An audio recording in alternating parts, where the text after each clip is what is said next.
Welcome to Penrose Learning, where we make understanding easy.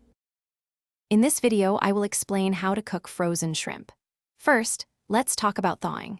The best method is to transfer your frozen shrimp to the refrigerator the night before you plan to cook them. If you're in a hurry, you can place them in a colander under cold running water for about 5 to 10 minutes. It's crucial that they are completely thawed before moving on. Once thawed, gently pat them dry with paper towels to remove any extra moisture. Now, let's explore sautéing, a quick and delicious way to prepare shrimp. Heat about 1 tablespoon of olive oil or butter in a large skillet over medium-high heat. Once hot, add your thawed and dried shrimp in a single layer. Cook them for approximately 2 to 3 minutes on each side. You'll know they're ready when they turn a beautiful pink color and become opaque throughout. Remember not to overcrowd the pan for the best results. Roasting is another fantastic option for cooking frozen shrimp, offering minimal cleanup. Preheat your oven to 400 degrees Fahrenheit.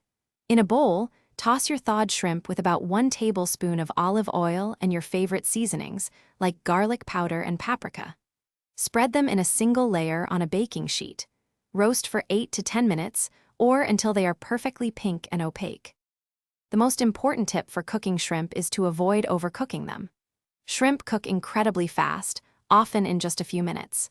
Overcooked shrimp will become tough and rubbery, losing their delicate texture.